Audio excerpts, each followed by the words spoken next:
This is the Reds POSTCAST, your instant game reaction for the Cincinnati Reds. Part of the Locked On Podcast Network, your team every day.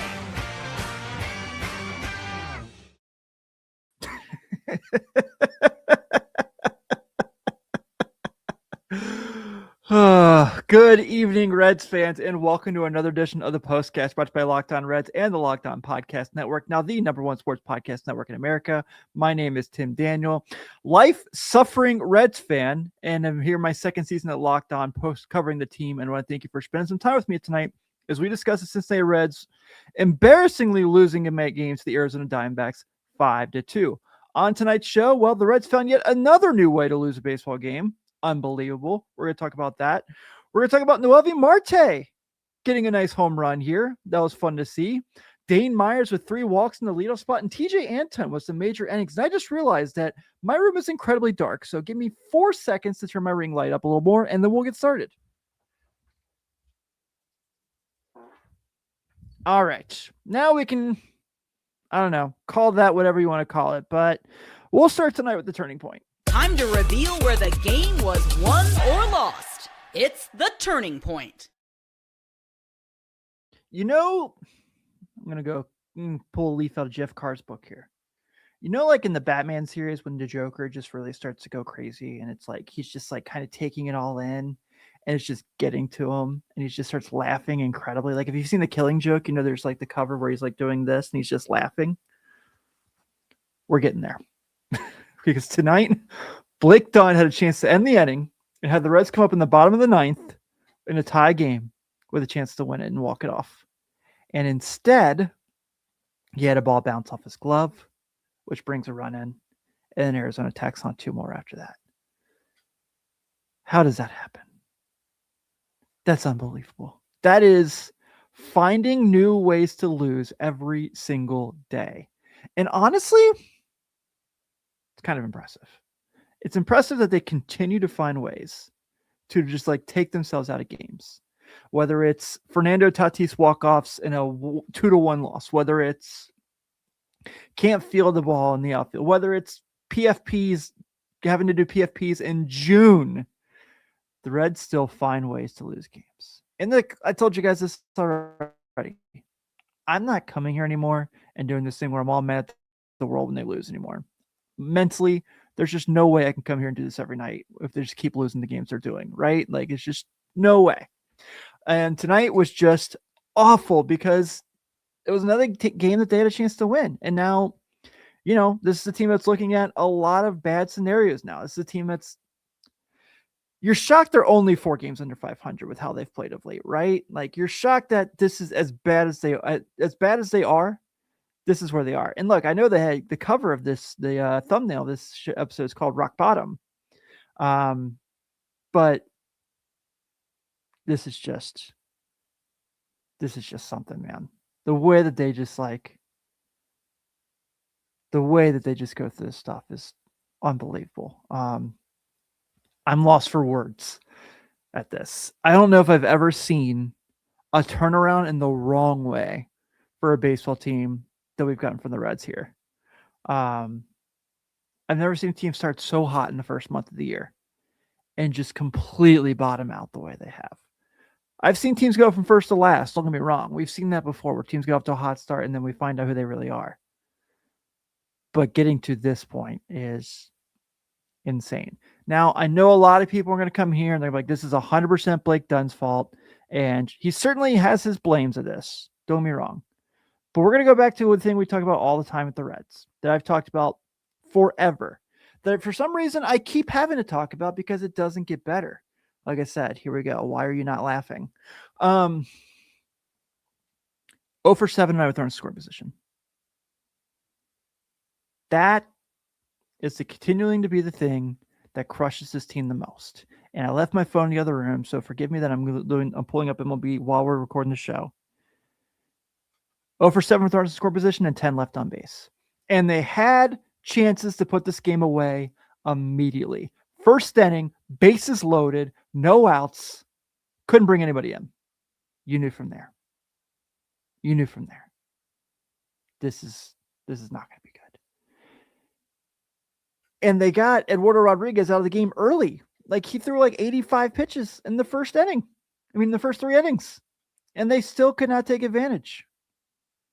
It's not like this is a very good Diamondbacks team either. You know, this isn't a team that's like, I understand they were just in the World Series a couple years ago. This is not that team. They're 35-34. They're third in the West. And I don't think it's like a close start either, if I remember correctly. But man, it's just so irritating. It's so frustrating because I still am in this head space that I think the Reds should be better. And I know what the record says. I know what their play of late says. But like you look at like tonight and it's just kind of crazy. So Sergio says right here, the Reds had 9 walks tonight. And they scored 2 runs. That's unacceptable. It's just unacceptable. And you can't keep coming here and telling me every day, it's like, well, you know, they don't have their best player and this and that. Like, sure, I get it. But I don't know. It's just really frustrating. Hey, one guy who's swinging a pretty decent bat of late is Noelvi Marte. So I want to talk about him for a second before we go to break. And tonight he had his first homer of the season at the big league level. It was nice to see, straightaway center. I really like what the Reds are getting from him of late. And, you know, I know we're going to talk about the Blake Dunn era tonight, but Jeff, Steve, and I were texting about this earlier. You can almost feel like they have like their 4 outfielders for this year. Now, that can change come July if JJ Bleday gets traded because apparently the Yankees are interested in him. And why wouldn't they be, right? He fits in just well up there in pinstripes. And the Reds didn't sign him to a long contract for this exact reason, that if things don't go well and he has a good run, that he could be gone. Don't want him to be gone. But my point is, with Marte, with Bleday, even with Dunn, I know it was a bad play tonight in left field, but he still, that same inning, makes a really nice catch to, you know, stop the bleeding. It's just this thing where I don't know. I just don't know. And then Dane Myers is your 4th outfielder. I feel like that's a pretty solid outfield. Not that they're like world beaters by any stretch. That Bleday hit in the bottom of the 9th, I thought was gone. The way it sounded off the bat, it sounded really good.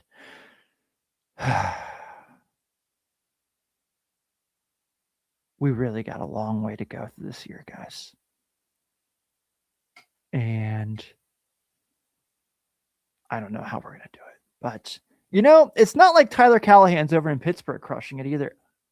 Oh.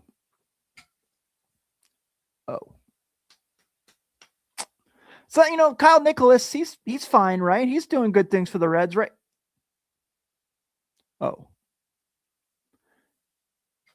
Hashtag get crawled. Hey, let's get to Dane Myers here because, yeah, we talked about it. Sergio mentioned 3 walks today. Dane Myers had 9 walks today. Dane Myers had 3 of those walks. So let's talk about Dane Myers in the leadoff spot and more right after this.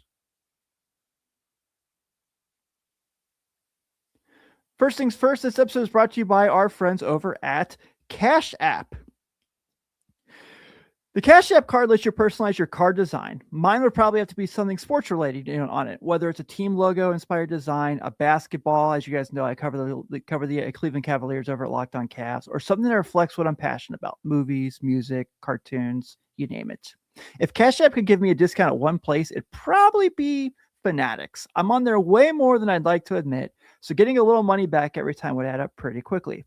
It's amazing how quickly we've moved away from cash and checks. Whether it's paying friends back, buying tickets, or splitting a bill, everything happens instantly now. Being able to send someone money instantly, it's one of those things that becomes so normal, you forget how much easier it makes life. If you weren't up to speed already, Cash App is way more than just a safe way to send and receive money. With the Cash App card, you unlock a ton of perks without all the hidden fees. Enjoy benefits like exclusive access to nationwide concert pre-sales, such as Kendrick Lamar and Sabrina Carpenter, plus discounts on everyday purchases and popular brands you're probably already spending money on. Add your card to your digital wallet to make your money move faster. Cash App adds security to your money by declining suspicious card transactions and sending you a notification to make sure the payment is really you. If your card is ever lost and stolen, you can lock it with just one tap right in the app. Spend with confidence with the Cash App today. Cash App does more than you think when it comes to having your back and making sure your money stays your money. Cash App just released a new status program for all the cover the people to green. Turn everyday spending into status with Cash App Green. Download the Cash App app today. New Cash App customers can earn $10 if they use Cash App 10 in their profile and sign up and send $5 to a friend within 14 days. Terms apply. This episode is also brought to you by Indeed. And did it pop up? Because my computer's been really slow. It did not. StreamYard is on a roll today, guys. Workplace chaos can show up fast. The problem is finding the right candidate can take a lot more than most businesses can afford. That's where Indeed Sponsored Jobs comes in. Indeed Sponsored Jobs help you reach candidates who actually fit what you're looking for based on skills, experience, and location. Finding the right person can make all the difference, whether it's building a business or building a winning team. Think about a player, coach, or executive or key addition who ended up being the perfect fit for an organization. The Reds don't have any of those. Not necessarily the biggest name, but the right fit. Talk about some of the best moves an organization can make aren't always the splashiest ones. Sometimes it's finding the right person who fits exactly what the team needs at the right moment. That's what stood out to me here. It's the same idea behind Indeed Sponsored Jobs, helping connect organizations with candidates who are right fits from the start. Spend less time searching and more time actually interviewing candidates to check all your boxes. Less stress, less time, more results. When you need the right person to cut through the chaos, this is a job for Indeed Sponsored Jobs. And listener to the show will get a $75 sponsored job credit to help you get your job the premium status it deserves at Indeed.com/podcast. Just go to Indeed.com/podcast right now and support our show by saying you heard about Indeed on this podcast. Indeed.com/podcast. Terms and conditions apply. Need to hire? This is a job for Indeed Sponsored Jobs. And lastly, we are brought to you by Kalshi. Baseball season is here and now. You can trade every game on Kalshi. If you're looking into Saturday's game against the Arizona Diamondbacks, the Reds are currently trading at 46% over Arizona. On Kalshi, you're trading against peers in a live market, meaning there's no house, and as the probability changes, you can buy in and out of your position. For a limited time, download the Kalshi app and use code LOCKEDON to get $10 when you trade 10. Kalshi. Kalshi. Trade on anything and literally anything. Say you want to trade on the MLB draft. Say you want to trade on the NBA draft. Say you want to trade on the presidential election coming up in a couple of years. Say you want to trade on the World Cup. Kalshi has you covered. 18 plus only. Restrictions and eligibility requirements apply. Event contract trading involves risk and may not be suitable for all investors. Prices, values, and available markets may differ from those mentioned. For more information, head to kalshi.com/regulatory.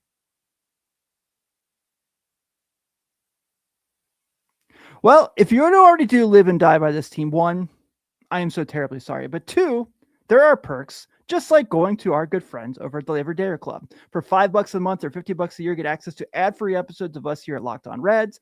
Like it's me, Jeff, and Steve Monday through Friday as well. Me over at Locked On Cavs. Say you're a Bengals fan, you want to check out Jake and Joe. You've got that over there as well. All that and a whole lot more. $5 a month, $50 a year, ad-free episodes, Discord chat. We got you covered over there on the Everydayer Club. Let's talk about a little bit of an X factor for the Reds. It's time to reveal who made the biggest under-the-radar impact with today's X Factor. Now, look, I understand you can come in here and be like, bro, we had 2 strikeouts. And you wouldn't be lying. But Dane Myers had 3 walks in the leadoff spot. And the leadoff spot has been very ugly. I'm sure you've noticed, amongst many other things within the Cincinnati Reds organization. But that is something I really appreciate. I really appreciate having a guy up there who can be patient and get on base and try to set things up and get things going. And tonight, Dane Myers did just that with 3 walks for the Reds. I think if you can get a guy like with him, he's probably the 4th outfielder, right? And that's fine. That's fine. I think he does a really good job of that. And also, he stole a base tonight. If the Reds want to try to create runs, they got to go back to getting on the base path. I know Tito's been like very opposite of David Bell with this, but I want to see the Reds stealing bases again because right now, what do they have to lose? The stretch they're on, the way they're playing, there's no reason for them not to. It's their only way they're going to get runs because they can't score with runners in scoring position anyway. So why not even bother? Steal second, try to steal third. I don't care. Season's going downhill. So whatever. It's just really frustrating. So Dane Myers has 3 walks, gets a stolen base. I feel like, and played really good outfield played center field today. This is just something where he's doing his part and maybe just kind of trying to give a spark to a team that doesn't have a spark. How do you have 9 walks as a team and only score 2 runs? I don't know. That's extremely frustrating. And I don't know how the Reds can kind of dig out of this at this point. They are in a situation where who knows how it gets better. I don't know how it gets better. And I don't think the Reds necessarily know how it gets better. And, you can't obviously have nights like tonight where you see Blake Dunn kind of have that issue. You can't have nights tonight where you see, 0 for 7 runners in scoring position as they commonly do. All this stuff is just adding up, and it's adding up way too fast for them. So there's that. And I do want to give a lockdown player of the game because I feel like someone really did deserve that. This is the Locked On Player of the Game. Shout out our good friends at StreamYard who are really helpful tonight with their software system. But Tejay Antone tonight got some big outs for the Redlegs. And look, it's not a positive experience. It's not a great game. It's a really frustrating loss. But I love what the Reds got from Tejay Antone tonight. Going in there, going in and picking up for Nick Lodolo and just taking care of business and becoming the best right-handed pitcher on the team right now out of the bullpen. If you had told me that in March, I'd have said you're crazy. But that's where we are right now. So he goes out there and gets an inning and 2/3. He's become this fearless pitcher who the Reds absolutely need to go out there. And you can't even go out there and be like, well, he's been in the big leagues 4 years. He of course has experience. Maybe so, but it's not like he's pitched 4 full seasons either. This is a guy who has gone through a lot of stuff. This is a guy who had a lot of injuries. This is a guy, obviously, we know he's had 3 Tommy Johns. But I don't know. Steve and I talk about this thing with Graham Ashcraft quite a bit as far as being the guy who puts out the fire, getting the 3 most important outs of the game, whether it's in the 7th inning, the 8th inning, or the 9th inning. I think Tejay Antone pencils into that role from there. And I don't know if he has a choice because the Reds don't have a choice. But I thought Tejay Antone was awesome tonight. If there's one thing you can say was awesome tonight, it was him. So we shall see how things go. But the Reds tonight are losers. And that part sucks. The Reds have 2 runs tonight. Diamondbacks have 5, and it was just a brutal day. So we are back at it tomorrow at 4:10. The Reds will face the Diamondbacks once again. I don't have probable pitchers in front of me. I apologize. But I will be here probably about 7:30, 8 or so. And by the way, Apple TV, your broadcast, I think is fine, but it was incredibly too long tonight. But thank you all so much for hanging out with me tonight through the good and the bad. I'm Tim Daniel. Have a good night. Go Redlegs, and I'll see you tomorrow.